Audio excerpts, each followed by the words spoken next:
E é com muita alegria hoje que nós vamos iniciar os nossos estudos nessa série em parceria comigo, com a Priscila do Estudo de Kardec e com o Vinícius da página Didática Espírita. Então hoje nós vamos dar início falando inicialmente um pouco sobre quem foi Allan Kardec, né?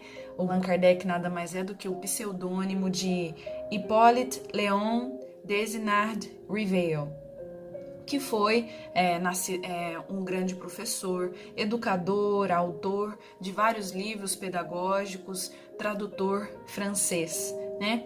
E ele, estando ali na França, né, naquele período do imperialismo, um período de muitas sombras, né? No momento em que foi chamada a atenção dele com relação aos fenômenos das mesas girantes, que nada mais é do que um fenômeno mediúnico de efeitos físicos, né? Então, esse fenômeno aconteceu na Europa naquela época e ele se viu ali diante desses fenômenos e resolveu também, conhecendo as irmãs Fox, né?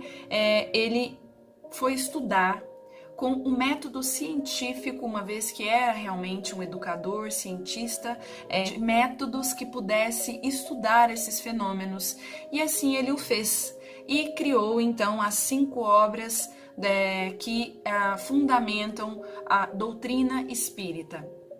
Então, o livro O Evangelho segundo o Espiritismo, que nós vamos estudar aqui até agosto do ano que vem, inicia-se na introdução com os objetivos da obra e a autoridade da doutrina espírita. E a obra nos diz: podem dividir-se em 5 partes as matérias contidas nos evangelhos, os atos comuns da vida do Cristo, os milagres, as predições, as palavras que foram tomadas pela Igreja para fundamento de seus dogmas e o ensino moral. As 4 primeiras têm sido objeto de controvérsias, a última, porém, conservou-se constantemente inatacável. Diante desse código divino, a própria incredulidade se curva.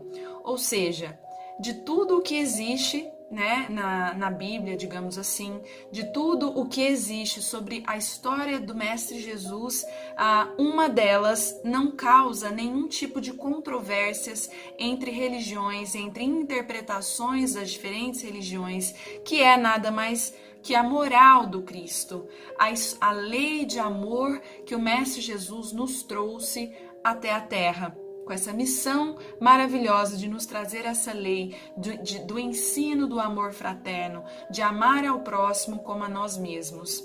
Então é incontestável esse tópico, ele é comum a todas as religiões e é a esse tópico que esse livro vem fundamentar-se, vem esmiuçar para o nosso entendimento, né, das palavras do Mestre Jesus. Então, outro trecho. Para obviar a esses inconvenientes, reunimos nesta obra os artigos que podem compor, a bem dizer, um código de moral universal, sem distinção de culto.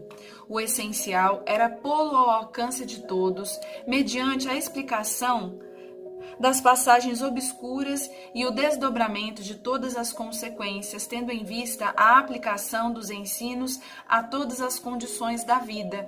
Então, aqui, fazendo essa interpretação sob a luz da doutrina espírita, de todas as palavras que o nosso Mestre Jesus trouxe até nós, com o intuito de levar até todos, de forma universal, de forma clara e objetiva, de forma que se pudesse levar o entendimento a todos nós do que o Mestre Jesus tinha a nos trazer, né? Com essa missão tão bela que ele nos trouxe da lei de amor.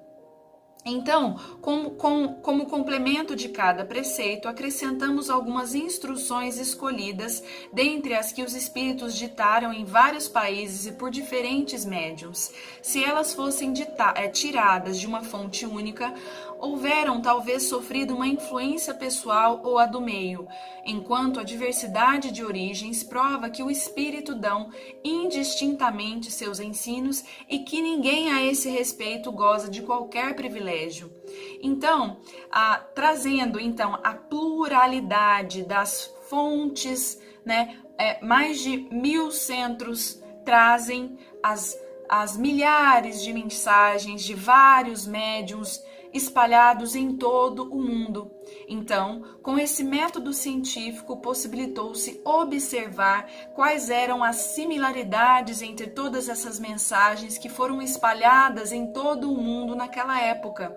Os espíritos trazendo essas mensagens, e então Allan Kardec, como sendo o codificador de todas essas mensagens, fez esse estudo que nos permitiu trazer à tona essa doutrina, trazer à tona as interpretações dessas palavras que os espíritos nos trouxeram, né? O espírito da verdade. Então, o codificador, Allan Kardec, nos trouxe a doutrina consoladora que os espíritos trouxeram para nós em cadeia, em vários lugares do mundo ao mesmo tempo. Então, como é que nós podemos, se fosse uma fonte só, um médium só, obviamente que nós poderíamos duvidar das palavras dos espíritos, mas não.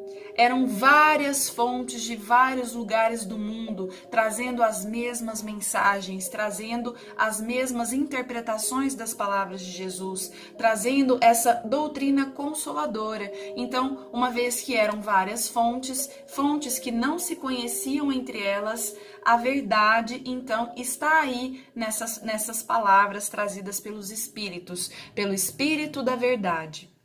Então, o objetivo desta obra é divulgar a lei de amor do Mestre Jesus, e a autoridade da doutrina baseia-se no método científico envolvido da pluralidade de fontes com as mesmas informações de médiuns que não se conheciam entre si. E então vem trazer também o controle universal do ensino dos espíritos. Qual é o maior controle de um método científico? É o crivo da razão. Então, a doutrina nos trouxe esse presente da fé raciocinada, que mistura a ciência junto à religião, junto à filosofia. Então, esse tripé fundamentando essa doutrina nos mostra que a fé raciocinada, trazendo essa razão junto com ela, é diferente da fé cega, que não inclui a razão, que não inclui o crivo da razão, que é esse controle de todo método científico, de todo teste, de qualquer tese que exista, né, de toda observação que se faça de fenômenos, né?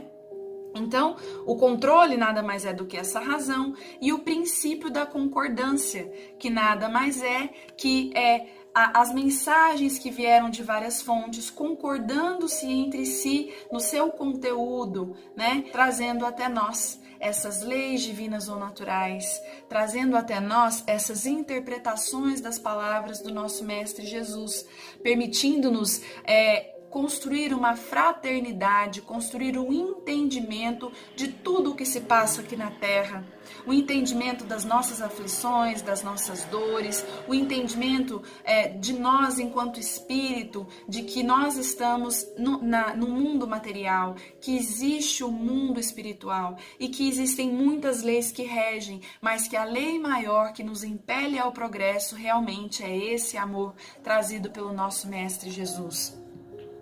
Então, quis Deus que a nova revelação chegasse aos homens por mais rápido caminho e mais autêntico. Incumbiu os espíritos de levá-la de um polo a outro, manifestando-se por toda a parte, sem conferir a ninguém o privilégio de lhes ouvir a palavra.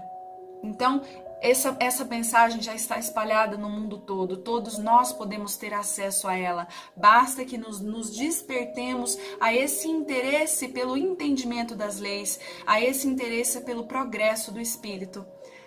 Fiquem amanhã então com o próximo capítulo, na próxima semana, na Estude Kardec com a Priscila. Tenham uma ótima noite, fiquem com Deus, um abraço.